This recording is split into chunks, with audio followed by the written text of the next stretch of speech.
¿Cómo están todos? Bienvenidos al tercer módulo de Historia Nacional.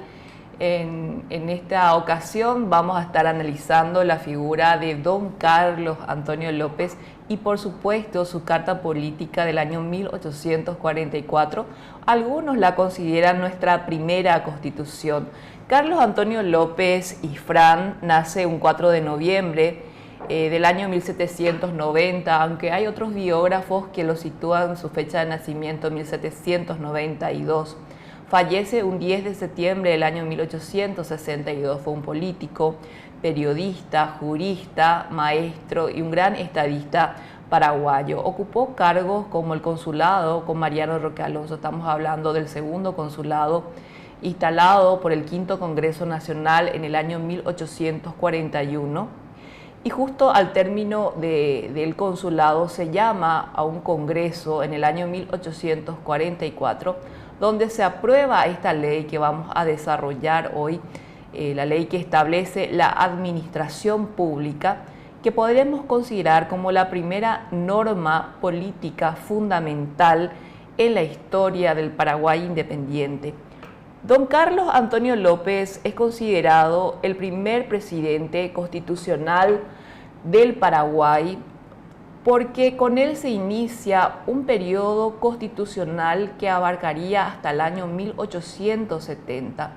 Desde su incursión en el servicio público, Carlos Antonio López tuvo realmente una destacada participación como político y es considerado el padre de la primera modernidad paraguaya junto a todos los avances que se introdujo durante su gestión gubernativa. Él procuró de esta forma acercar al Paraguay a los bienes de la cultura universal sin descuidar para ello el ejercicio de su soberanía. El gobierno de Carlos Antonio López se destaca por varias reformas que contribuyeron al progreso del país en el ámbito industrial, económico, político y sobre todo las áreas culturales de desarrollo. Mediante los logros fue reelecto en su cargo de presidente de la República en el año 1854 y 1857.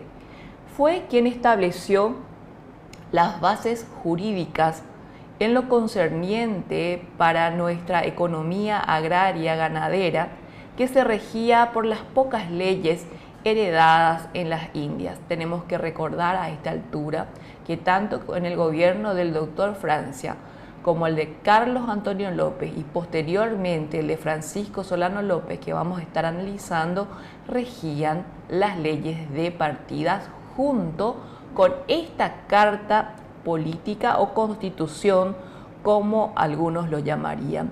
De esta forma, nuestro país se iba transformando en un estado industrializado que poco a poco fue sentando su sistema legal a modo de legalizar la administración de López, la cual le dio una especial importancia también al aspecto diplomático. Tenemos que saber que durante el gobierno del doctor Francia, la fase diplomática, es decir, la política externa, estaba clausurada por una cuestión del aislamiento político establecido por el dictador.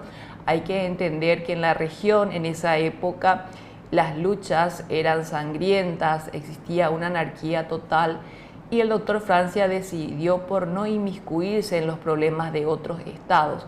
Sin embargo, la apertura diplomática de la política externa se debe a la gestión de don Carlos Antonio López y para eso es importante conocer esta misión que marcó el rumbo del Paraguay del año 1853 con Francisco Solano López como ministro plenipotenciario del Paraguay ante las Cortes Europeas. Sabemos bien que Francisco Solano López a esa altura, en 1853, aproximadamente con 26 años, sale del Paraguay, llega a Buenos Aires, en Buenos Aires hace unas gestiones, quedan aproximadamente por 3 meses, luego llega a las Islas Canarias, de las Islas Canarias toma una embarcación y se dirige a Inglaterra, tiene un encuentro y varias reuniones con la reina Victoria, tanto así que le pareció una persona realmente encantadora, que la propia reina le cedió su carroza personal a Francisco Solano López para que pueda desplazarse justamente por el reino y hacer las contrataciones técnicas, que es para lo que fue finalmente. Ahí en este punto tenemos que saber que a través del gobierno de don Carlos Antonio López y bajo la gestión del plenipotenciario general, brigadier general Francisco Solano López, empiezan a hacerse los trámites para la compra de lo que vendría a ser nuestro buque insignia, el Tacuarí. Luego de su misión en Inglaterra pasa junto a Napoleón III en Francia.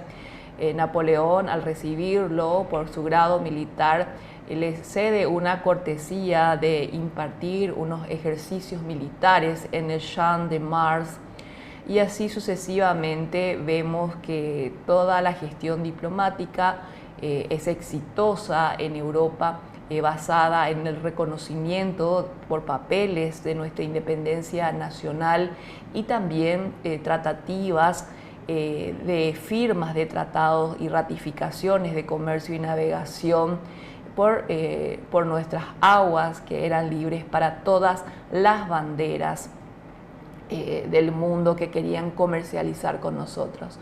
Luego fue a Madrid. En Madrid no pudo quedarse mucho tiempo porque el Tacuarí estaba listo, y una vez que una embarcación de guerra está en aguas es necesario que salga lo más rápido posible a su destino final. También pasó por Roma, donde justamente era un tema de Semana Santa. El Papa estaba con una agenda muy cargada y no pudo reunirse con el mariscal, pero sí pudo reunirse con su secretario privado, retomando unas buenas y cordiales relaciones con la Iglesia de Roma y la Iglesia paraguaya. Todo esto acontece en el gobierno de Carlos Antonio López, y es el hijo Francisco Solano, que desde muy joven estuvo participando en el gobierno de su padre, que hace las contrataciones de técnicos, de ingenieros, docentes, gente de la literatura, del teatro, arquitectos, médicos,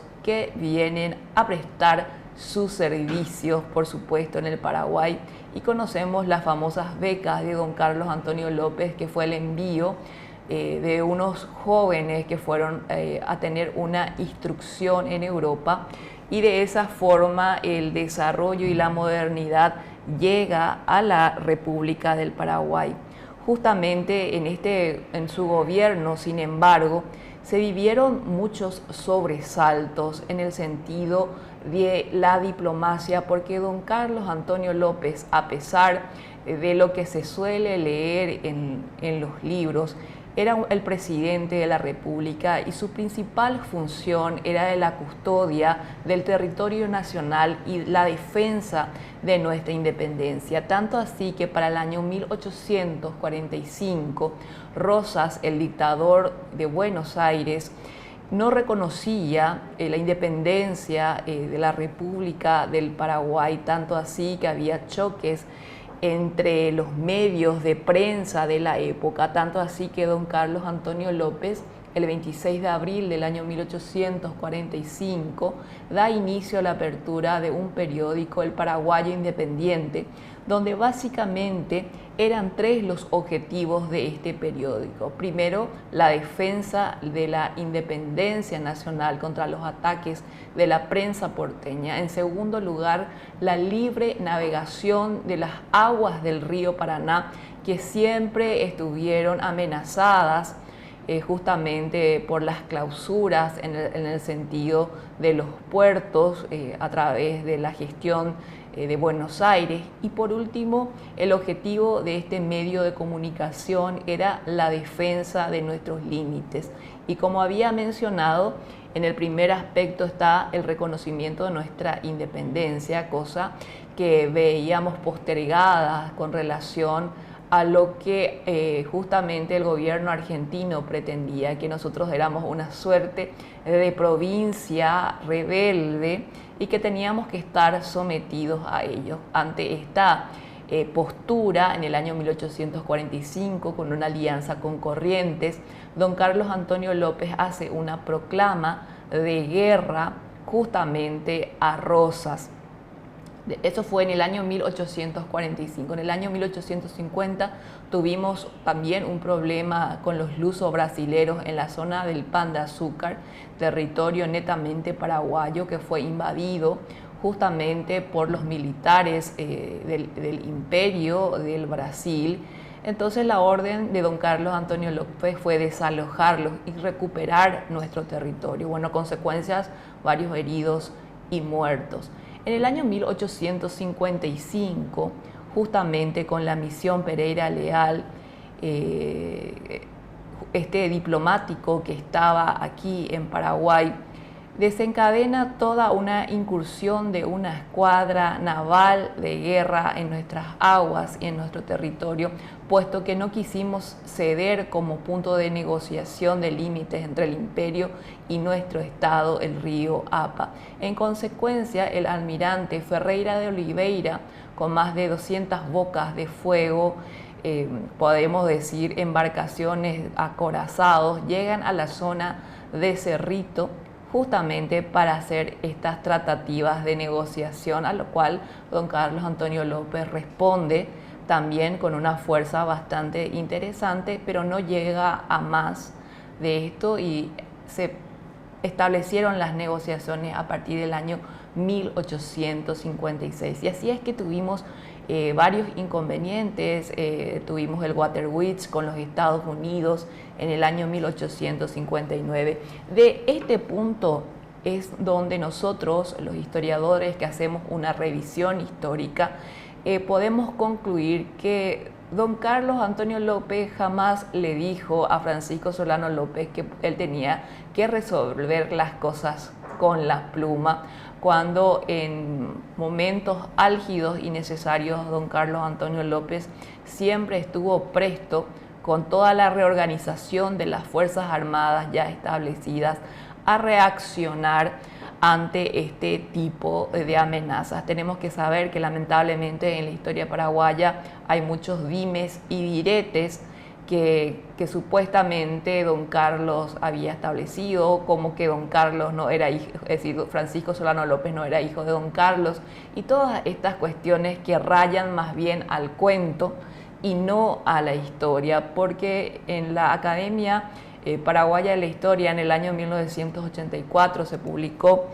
justamente en el volumen número 20 el certificado de nacimiento de Francisco Solano López, que data del 24 de julio del año 1827, echando por tierra todos esos cuentos que supuestamente el padre biológico de Francisco Solano López era su padrino, don Lázaro Rojas.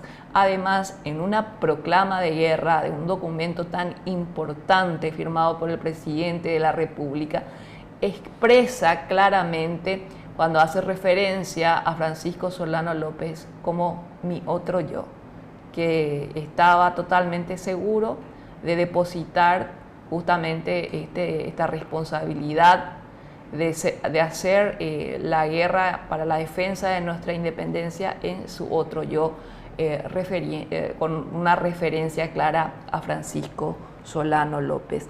Bueno, justamente tenemos que saber que todos estos problemas que salen ya a colación durante la época de don Carlos Antonio López viene por una cuestión de inexactitudes territoriales que datan desde la época de la colonia, entre la puja por el nuevo continente, entre las potencias de España y Portugal. No obstante, don Carlos Antonio López propone el límite, fijar los límites arcifinios, que son los límites naturales, pero nunca conseguimos que la diplomacia luso-brasilera esté predispuesta a hacer una negociación real por esta política expansionista del Brasil.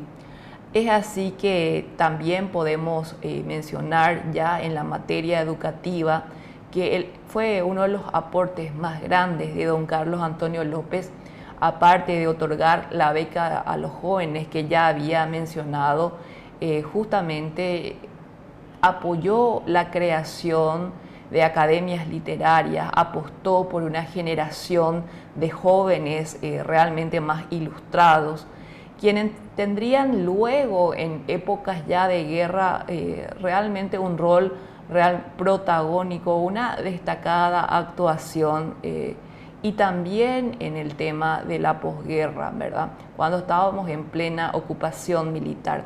Bueno, son estas acciones que han colocado a don Carlos Antonio López en un pedestal realmente importante como estadista, como político, como presidente de la República en la historia paraguaya, justamente por ser uno de los hombres que junto a Gaspar Rodríguez de Francia defendieron a rajatabla la nacionalidad paraguaya.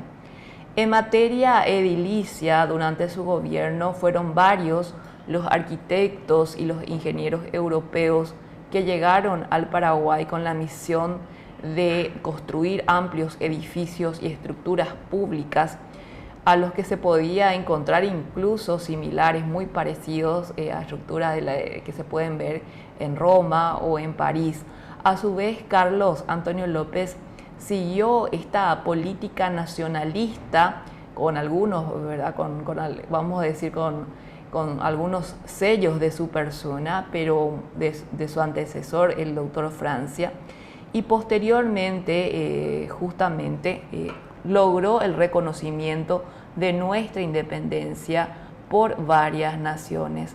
Dejó un camino llano, un camino estructurado a Francisco Solano López, que continúa el proceso de su padre. En la unidad 4 vamos a estar justamente incursionando en el gobierno de Francisco Solano López y la guerra de la Triple Alianza contra nuestro país.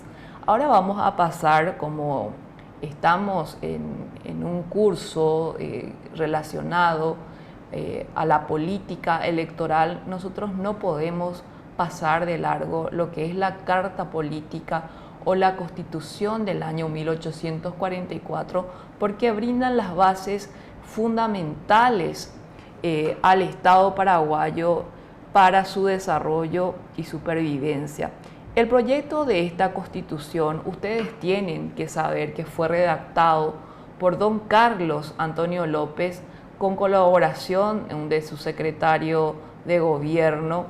En un congreso también general fue convocado durante este segundo consulado. Sabemos que el segundo consulado, integrado por Roque Alonso y don Carlos Antonio López, fueron llamados aproximadamente unos 300 diputados. Inició sus deliberaciones un 13 de marzo del año 1844. El cónsul López presenta el proyecto y propuso que fuera adoptado como una suerte de constitución. Así se hizo sin discusión alguna, y ese mismo día, ese 13 de marzo del año 1844, el propio López, también elegido como presidente de la República, se propugna esta constitución, legalmente formalizado el 16 de marzo del año 1844. Vamos a continuar entonces analizando la Constitución del año 1844 dentro de sus características generales. La denominación oficial de este cuerpo constitucional o de leyes lleva por título, mejor dicho, Ley que establece la administración política de la República del Paraguay y demás que en ella se contiene. Está dividida en 10 títulos y contiene 103 artículos. Carece de preámbulo. Analizándola en cuanto a la distinción clásica entre la parte dogmática y la parte orgánica, vemos que la mayor parte de este texto, 9 títulos con aproximadamente 90 artículos, está dedicada a determinar los órganos de gobierno y sus funciones, principalmente la función del Poder Ejecutivo y en forma un tanto más breve las funciones del Congreso, y casi nada se puede leer en cuanto a la función del Poder Judicial. respecto del cual solo se hace una suerte de remisión. Por otra parte, los 13 artículos finales, en rigor, aunque no todos, conforman la parte dogmática. Se debe considerar que el ordenamiento constitucional del año 1844 comprende no solamente el texto constitucional propiamente dicho, y quiero que presten bastante atención en este punto porque el material de lectura justamente va a ser para nuestra clase va a ser esta Constitución, sino también todas las leyes y los decretos que fueron sancionados por el soberano Congreso del 25 de noviembre del año de 1842, donde tenemos un acta oficial de declaración de la independencia del Paraguay que también voy a estar enviándoles para que conozcan. Estos fueron ratificados en virtud del artículo número 11 del título 10 de la ley fundamental que estamos estudiando.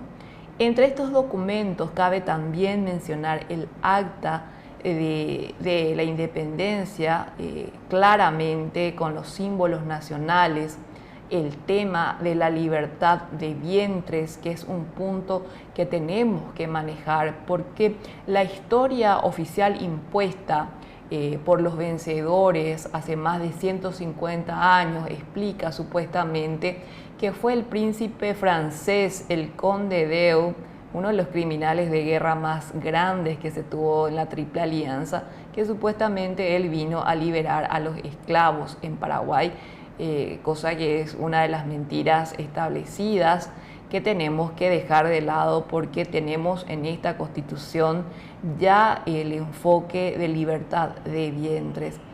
Este estatuto provisorio para la administración de la justicia contiene también otras resoluciones. Así, con la lectura que ustedes puedan llegar a hacer, van a apreciar cómo se van ampliando la parte dogmática y las imposiciones o las disposiciones que van incorporándose, que son realmente muy importantes para el Estado paraguayo, como la parte orgánica, también particularmente en cuanto a las normas referentes al órgano judicial que no aparecen en el texto constitucional propiamente dicha, sino en un estatuto provisorio de administración de justicia que es como una suerte de anexo. En el año 1856, esta Constitución del año 1844 fue objeto de una reforma que vamos a analizar un poco más adelante, justamente el contenido de la misma. Nos centramos ahora en la parte orgánica. La separación de poderes. ¿Cómo se daba la separación de poderes en el año 1844? Sí, existía la separación de poderes, pero con ciertas peculiaridades. La Constitución del año 1844 consagra en forma clara y terminante esta división tripartita de las funciones del poder. Sabemos que esto es todo una influencia justamente de la Revolución Francesa, la descentralización del poder, los grandes pensadores, justamente como Rousseau o Montesquieu, que hablaban de esta separación de los poderes del Estado. En la parte orgánica de nuestra Constitución, en el artículo 1, título 1, establece lo siguiente: la Administración General de la República se expedirá en adelante por un Congreso o Legislatura Nacional de Diputados representantes de la República, por un presidente, en quien reside el poder supremo del poder ejecutivo, y los tribunales y jueces establecidos por la ley del soberano Congreso Extraordinario del 25 de noviembre del año 1842. Es decir, ¿cómo entendemos este primer título? Que al Congreso se le otorgaba la facultad de hacer las leyes, interpretar las mismas o derogarlas. Luego tenemos la segunda división, que es el ejecutivo. El presidente tiene la misión de hacer ejecutar las leyes y reglamentarlas para su ejecución. Y por último, justamente los jueces y tribunales tenían la misión de aplicar estas leyes. Sin embargo, tienen que saber que la diferencia, como la actual, es que no existía un equilibrio entre los órganos de gobierno. Por el contrario, las disposiciones constitucionales conformaban un poder ejecutivo extremadamente fuerte, cuyas atribuciones y cuyo poder de carácter único, un órgano político permanente, determinaban una suerte de sometimiento de los otros órganos y de la concentración de este poder. Uno de los títulos se denomina del poder ejecutivo permanente, que van a poder leer con el material que les voy a suministrar. Y en algunos artículos también van a encontrar la referencia del Supremo Poder Ejecutivo. El Congreso Nacional también es bastante interesante tener una mirada sobre cómo se manejaban, ¿no?, sus requisitos, su composición, su elección. Estaba integrado nuestro Congreso por 200 diputados elegidos conforme lo estipulaba el artículo 1 del título segundo, en la forma hasta aquí acostumbrada, debiendo ser ciudadanos propietarios. Ojo con esto, justamente ciudadanos que tenían bienes, ciudadanos que tenían las mejores capacidades y, por supuesto, un patriotismo comprobado. La costumbre en aquel tiempo observada era que los diputados fueran elegidos. Aquí vemos nuestra parte electoral, por favor hagan énfasis en este artículo 1 y el título 2, fueran elegidos por la universalidad de los ciudadanos. Sin embargo, el derecho de ser miembro del Congreso estaba limitado a la clase propietaria.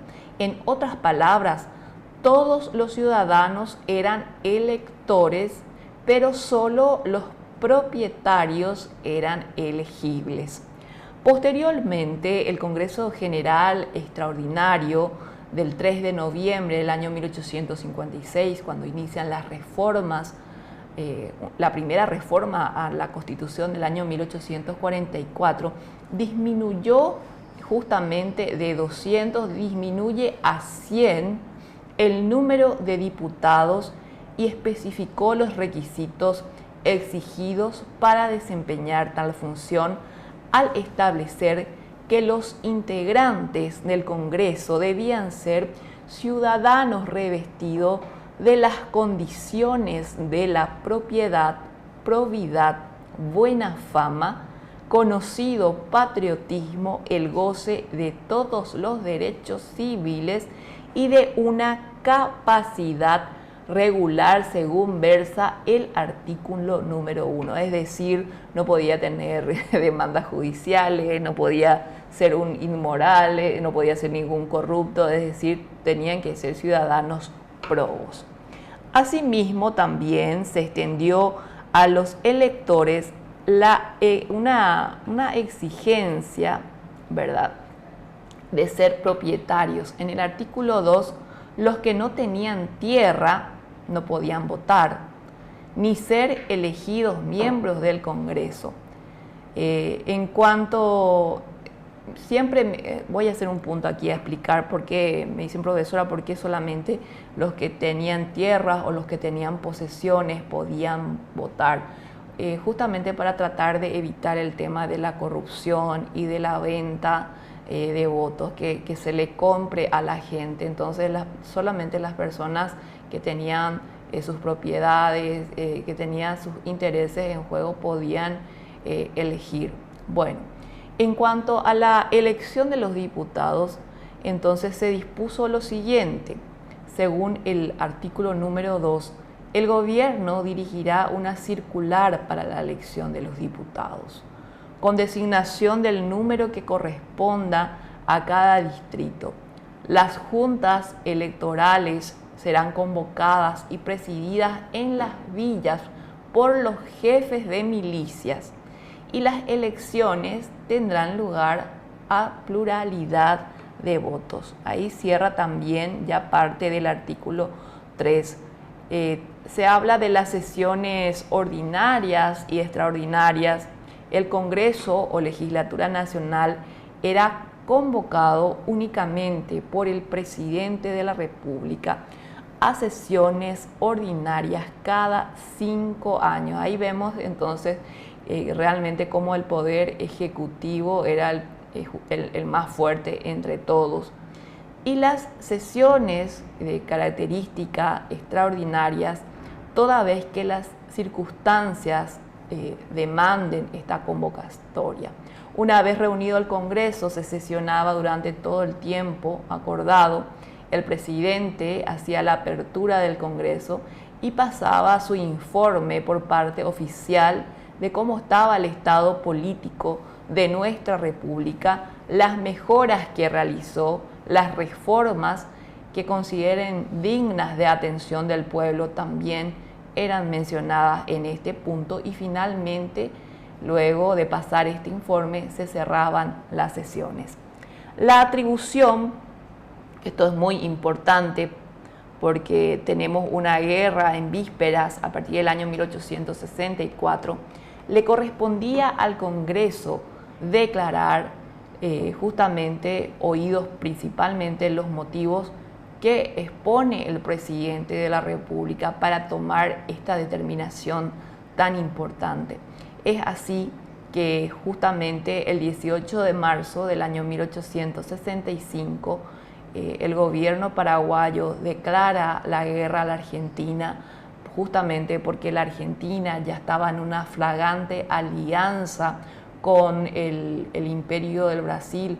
Ustedes tienen que saber que esta alianza no se gestiona el 1 de mayo del año 1865, sino el 18 de junio del año 1864, cuando todavía no se había presentado la nota del 30 de agosto como una suerte de advertencia al imperio por el desplazamiento de las fuerzas navales y terrestres que había realizado en el Uruguay, cambiando así la política y atentando contra el equilibrio de los estados de la región.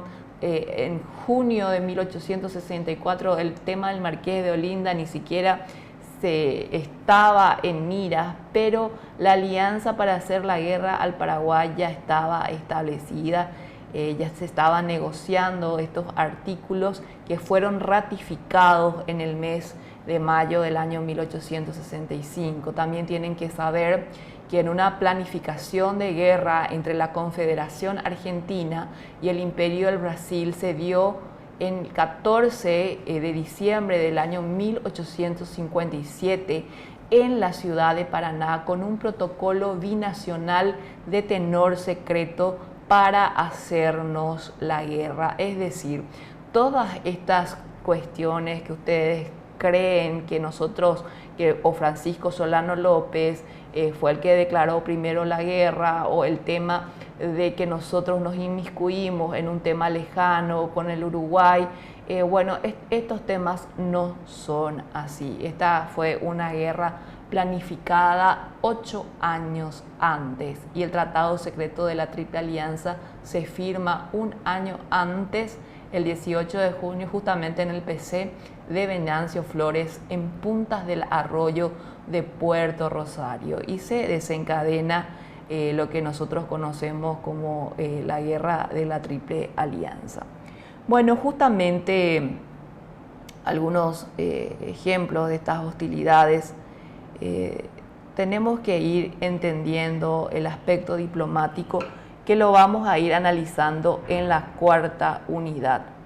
Justamente el Congreso, como un ejemplo, el 18 de marzo de 1865, declara la guerra a la Argentina y también resuelve nuestra situación con el Brasil. Normalmente se dice que el Paraguay no le declaró la guerra al Brasil y que le atacó sin aviso.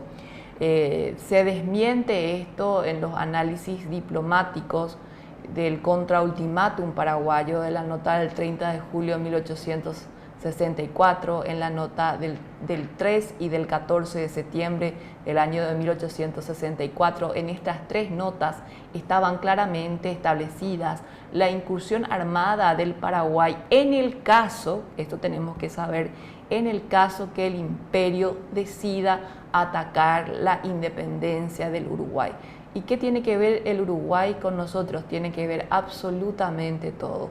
Para eso es importante el estudio, para entender una guerra es importante el estudio de la geopolítica, qué representaba el Uruguay para Paraguay. Desde la época de la colonia nosotros hemos sufrido en nuestra época de provincia impuestos exagerados, el puerto preciso de Santa Fe, o bloqueos en el puerto de Buenos Aires. Montevideo representaba un oxígeno al comercio paraguayo y no estar encarcelados en esta isla de tierra.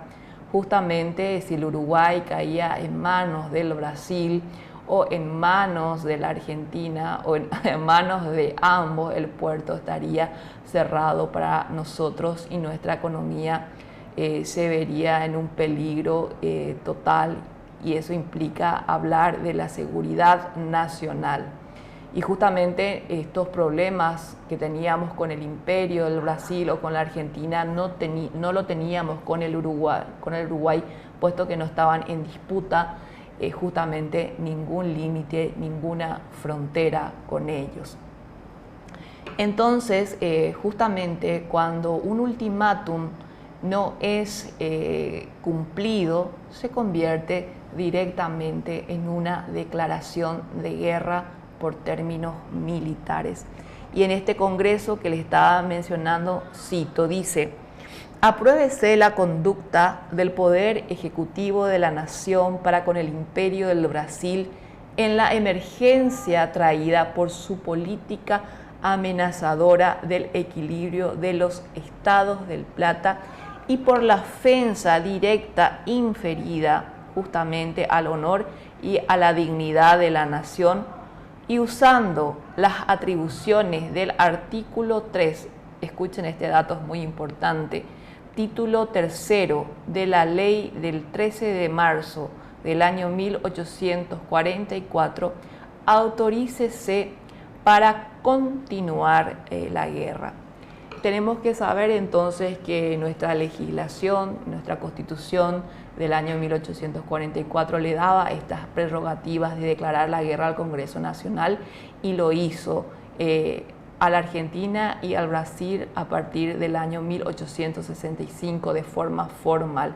En cuanto al Uruguay, el Uruguay se une en una alianza sin ningún sentido, como una suerte de pagar favores al Imperio del Brasil, porque tenemos que saber que Venancio Flores, del Partido Colorado del Uruguay, usurpa el poder a través de un golpe de Estado y remueve del poder legítimamente constituido al Partido Blanco, en este caso a Aguirre, y vemos nosotros entonces que una suerte de favores por darle armamentos y por una intromisión en la política interna de parte del Imperio del Brasil en el Uruguay le ponen a este insurrecto de su patria en el poder con una suerte de tiranía. Pero ustedes tienen que saber que el concepto de tiranía no es aplicado a Francisco Solano López, porque Francisco Solano López es electo en un Congreso Nacional. Sin embargo, Venancio Flores, a través de la violencia,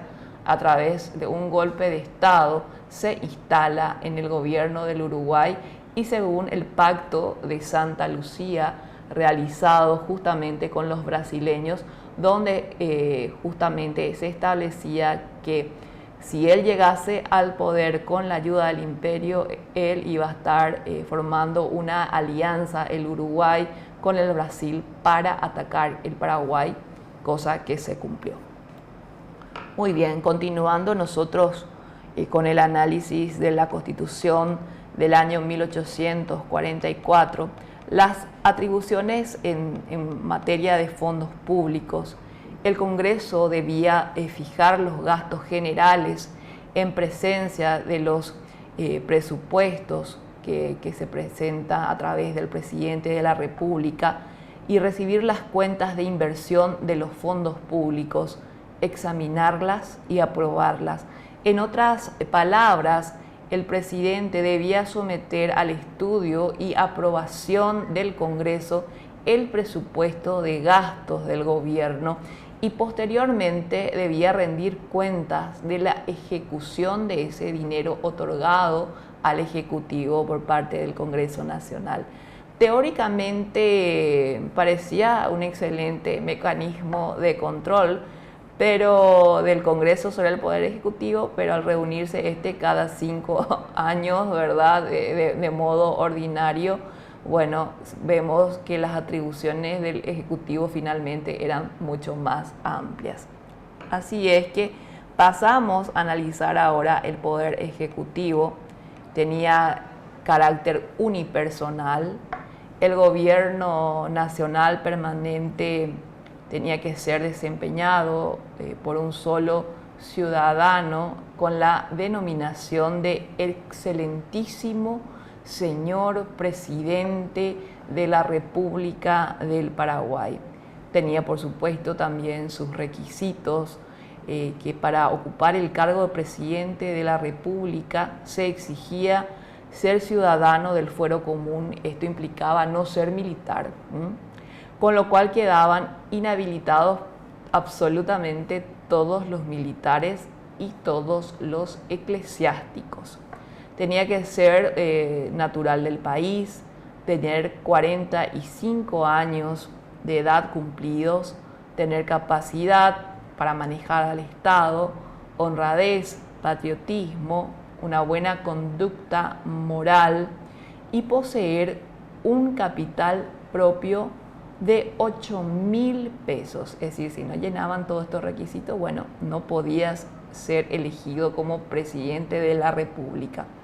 El Congreso Extraordinario, reunido justamente en noviembre, el 3 de noviembre del año 1856, siempre cuando hablamos del año 1856, ustedes tienen que saber que me estoy refiriendo a una reforma de la Constitución. Los 45 años se redujo a 30 años como edad mínima y también se sacó lo de ser solamente del fuero común, con lo cual también le habilitó de esta forma a los militares para poder candidatarse al puesto del Ejecutivo. En el artículo 4 disponía lo siguiente: serán admitidos a la candidatura de la presidencia desde la edad de 30 años los ciudadanos capaces de prestar ese importante servicio a la República. Con esto estamos viendo claramente las intenciones de don Carlos Antonio López de dejar como sucesor político del Ejecutivo a su hijo Francisco Solano López, que sabemos que era un joven militar desde muy joven, ya inclinado a las armas y también era de caballería. La elección del presidente, el sistema electoral, podríamos decir, para la presidencia, era indirecto.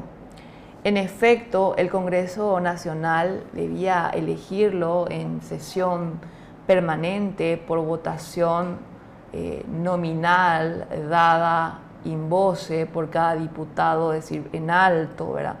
La mayoría requerida para la elección así quedaba conformada con 4 votos sobre la mitad como mínimo. En caso de que resulte una votación empatada, se debería de repetir el proceso por segunda vez, y si en esta ocasión ninguno obtenía la mayoría, se debía proceder a un sorteo entre los candidatos, entre los postulantes, entre quienes estén divididos estos votos. Y así resultaría electo el presidente, el que decidiera una suerte de azar, bueno, a la suerte sería esto. Y en virtud de la designación realizada por el mismo Congreso del año 1844, Carlos Antonio López se convierte así en el primer presidente constitucional que tuvo el Paraguay, y en tal carácter promulga esta Constitución el 16 de marzo de este citado año.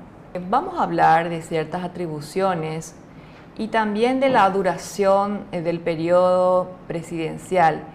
El periodo presidencial, según lo que consta en la Constitución del año 1844, duraba aproximadamente unos 10 años, y como no existía ninguna disposición contraria que lo prohibiera, el presidente de la República podía ser reelecto, como de hecho ocurrió.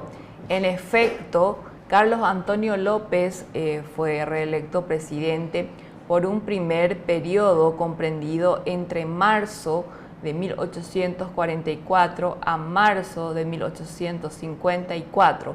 Luego fue reelecto, pero solo aceptó un mandato de 3 años que abarcaba de marzo de 1854 a marzo de 1857.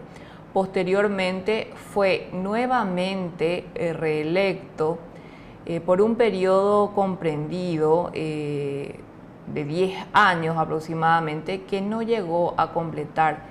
En esta última etapa ejerció la presidencia desde marzo de 1857 hasta el 10 de septiembre del año 1862, fecha de su fallecimiento. Ante la falta temporal o definitiva del presidente, en caso de falta del presidente por enfermedad, ausencia, lo reemplaza el juez superior de apelaciones con calidad de vicepresidente. Lo mismo ocurría en el caso de falta definitiva durante el lapso que mediara entre la muerte del presidente, su renuncia u otra causa y la elección de un nuevo titular del Ejecutivo por el Congreso. Posteriormente, con la reforma del año 1856, confirió al presidente la atribución de designar en pliego reservado a la persona que ejercería la vicepresidencia. Y esto es algo realmente muy importante, porque sabemos que en el pliego que dejó don Carlos Antonio López estaba el nombre de su hijo Francisco Solano López. En los casos previstos constitucionalmente, en consecuencia, esta facultad ya no le correspondería al juez superior de apelaciones, sino al nombre que esté contenido en este pliego reservado. A la muerte de Carlos Antonio López el 10 de septiembre del año 1862, de conformidad con lo consignado en el pliego reservado dejado por él, asumió provisionalmente la presidencia el general Francisco Solano López. Poco después, el Congreso reunido el 16 de octubre del año 1862 lo designó por unanimidad presidente efectivo. Algunas atribuciones del presidente. Entre las atribuciones del presidente de la República en el siglo XIX podemos mencionar algunas. En materia militar, tiene las atribuciones y prerrogativas de capitán general según el artículo 3 y título 6 de la Constitución. Es el jefe supremo de las fuerzas navales y terrestres, exclusivamente encargado de su dirección en paz y en guerra. puede mandar en persona el ejército o en su lugar nombrar un jefe general que lo mande según lo que establece el artículo 7 del título 7. Fija la fuerza de línea y las milicias en todos sus ramos. Artículo 11, título 7.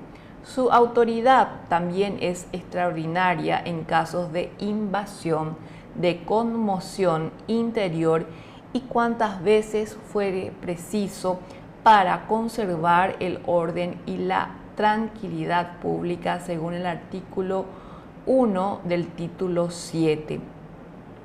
Negocia y firma tratados de paz y alianza de conformidad con lo dispuesto por el Congreso del año 1842, que limitaba a los mencionados los asuntos sobre los cuales debían celebrar acuerdos.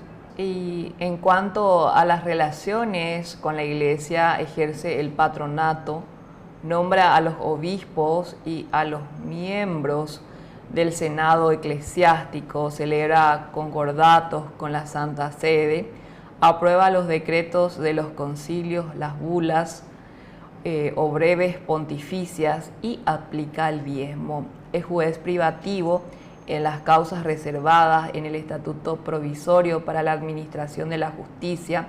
Dichas causas son de traición a la República y esto es un punto que vamos a tener que leer bastante cuando les pase el material, porque en tiempos de guerra, cuando se establece el Tribunal Militar de San Fernando en el año 1868, se hizo en base a lo que estaba establecido en la Constitución del año 1844, sus reformas de 1856, las leyes de partida, las leyes de Toro y las leyes de Carlos III.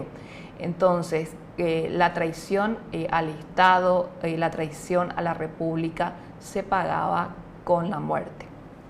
La conmoción o conjuración contra el orden y la tranquilidad pública y atentar contra la vida del supremo gobierno de la República, entendemos justamente que el juzgamiento de los casos de atentado contra la independencia de la República, contra la ley fundamental previstos en el artículo 13 del título 10, también correspondía al presidente de la República, pues el primero de estos tradicionalmente ha sido considerado como traición a la patria y el segundo sin duda puede ser entendido como un caso de conjuración contra el orden público.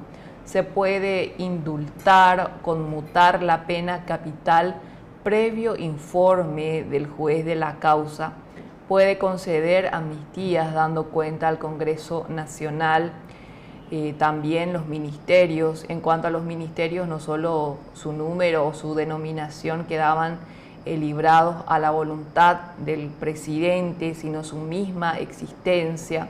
La Constitución establecía que cuando el presidente de la República lo creyere conveniente, podría nombrar a uno más ministros o secretarios también de Estado.